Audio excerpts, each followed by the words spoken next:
Pemirsa, jangan lupa subscribe YouTube channel Official iNews dan nyalakan loncengnya.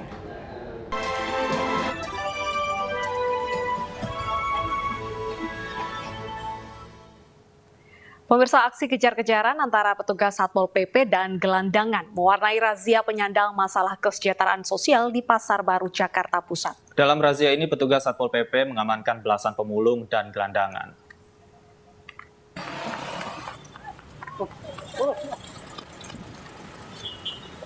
Petugas Satpol PP mengejar seorang pemulung yang kabur saat akan dirazia di kawasan Pasar Baru Sawah Besar, Jakarta Pusat, Jumat pagi.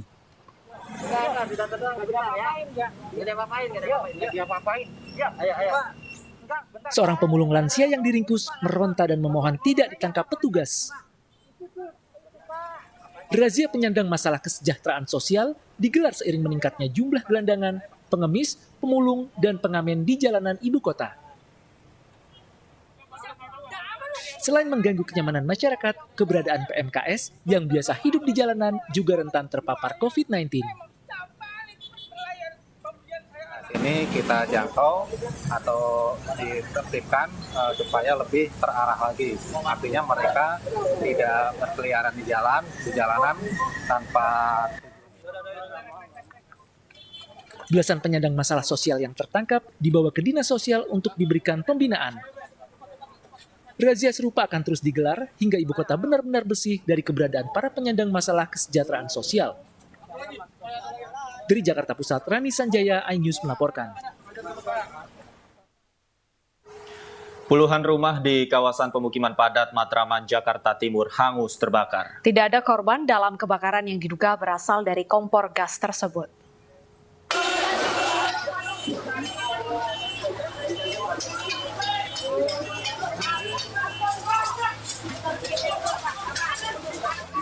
Kebakaran menghanguskan sekitar 20 rumah yang berada di kawasan padat penduduk di Jalan Gugus depan Matraman, Jakarta Timur, Jumat siang.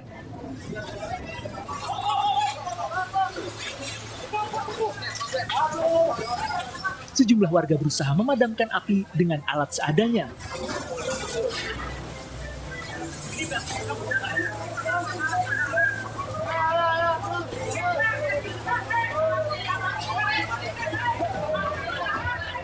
Beberapa warga menangis histeris dan jatuh pingsan karena rumahnya terbakar.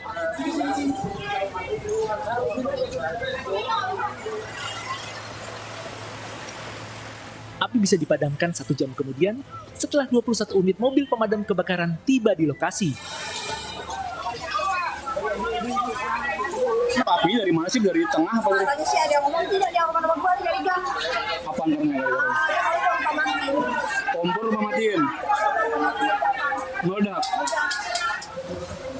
Tidak ada korban jiwa dalam peristiwa ini, sedangkan kasusnya kini ditangani Polsek Matraman, Jakarta Timur.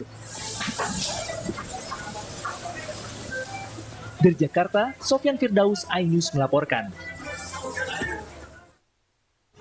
Sebelumnya 10 orang tewas dalam insiden kebakaran di kawasan Matraman, Jakarta Timur pada Kamis pagi kemarin. Kebakaran diawali oleh suara ledakan, kemudian disusul suara para korban yang berteriak minta tolong.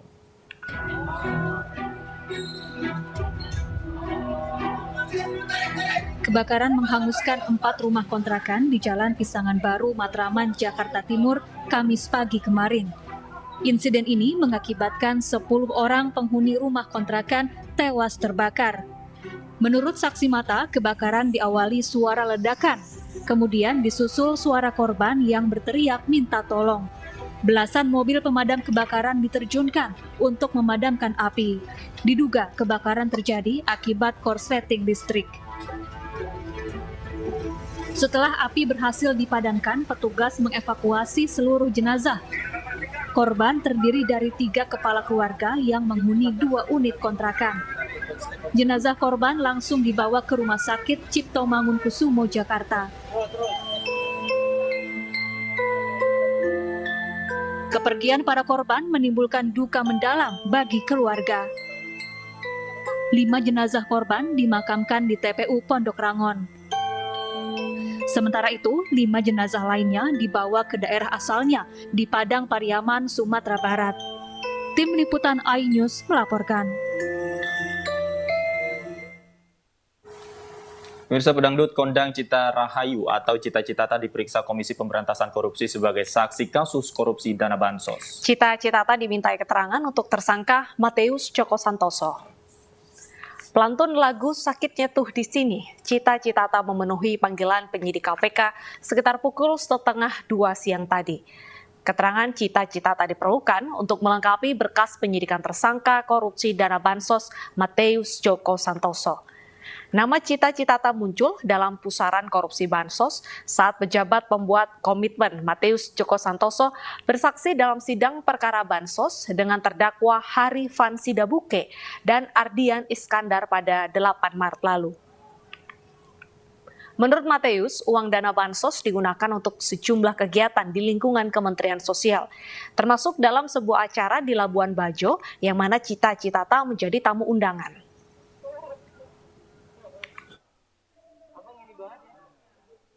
Kita ada beberapa pertanyaan di sini yang kayak kok kita kemarin nggak mau datang, sekarang datang. Oke, jadi kita di sini ingin menjadi warga negara yang baik, datang ke sini untuk menjadi saksi dari kasus dugaan korupsi dana bantuan sosial. Yang pasti ada beberapa pertanyaan di sana juga, tetapi kita saat ini maaf dengan sangat belum bisa menjelaskan dengan spesifik bagaimana detail pertanyaan lalu jawabannya seperti apa. Karena kondisinya saat ini sedang pandemi, guna mencegah penyebaran COVID-19 dengan tidak kita juga bukan gini ya, tidak mengurangi hormat kepada teman-teman media di sini. Kita maunya sih sebenarnya ingin menjelaskan, tapi karena ini mencegah kerumunan seperti ini, jadi sangat berbahaya sekali untuk protokol kesehatan. Udah substansi pemeriksaan yang kita tanya. Kalau pandemi kita sama-sama tahu dan kita dari pagi jadi kita belum bisa banyak menjelaskan. Ini juga kita sebenarnya takut keluar dengan kondisi kerumunan seperti ini. Jadi nanti kita janji di sosial media kita akan kasih tahu detailnya seperti apa. Sekarang aja deh, Langsungin aja, Mbak. berapa Anda dibayar? Karena itu sekalian dari manajemen. Itu saya cuma bisa menjelaskan. Saya di sana diundang secara profesional dan menyanyi secara profesional. Jadi di sini saya sebagai saksi aja.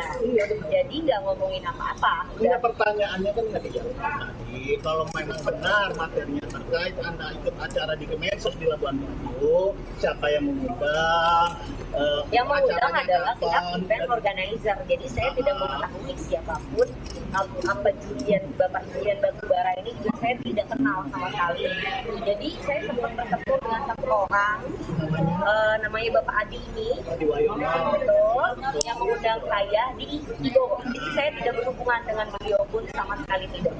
Jadi begini, saya melakukan berdasarkan untuk Labuan Bajo itu harus tiap Igo. Betul, saya tidak langsung ke saya. Tidak. Komisi Pemberantasan Korupsi menahan mantan Direktur Utama Pelindo II, RJ Lino. Pria yang bernama lengkap Richard Jos Lino itu ditahan setelah menjadi tersangka lebih dari 5 tahun.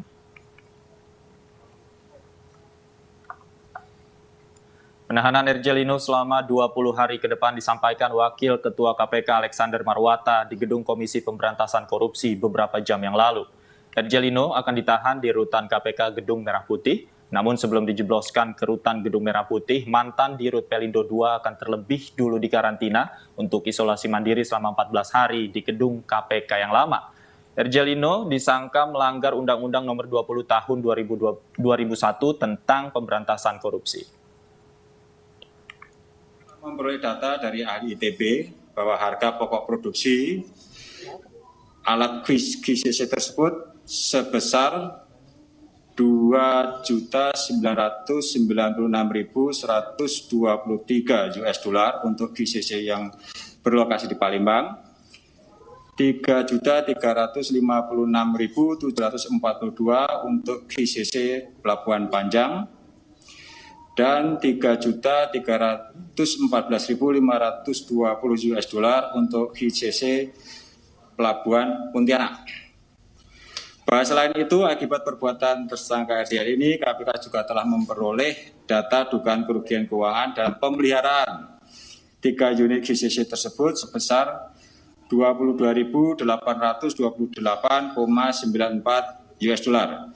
Sedangkan untuk pembangunan dan pengiriman barang 3 unit GCC tersebut, BPK tidak menghitung nilai kerugian negara yang pasti karena bukti pengeluaran real HM atas pembangunan dan pengiriman 3 unit GCC tidak diperoleh. Sebagaimana surat BPK tertanggal 20 Oktober tahun 2020, perihal surat penyampaian laporan hasil pemeriksaan investigatif dalam rangka penghitungan kerugian negara atas pengadaan Woodside Container Crane tahun 2010 pada PT Pelabuhan Indonesia. Pemirsa, polisi tangkap warga negara asing penganiaya pengemudi mobil pickup di Cipayung, Jakarta Timur. iNews Sore segera kembali, tetaplah bersama kami.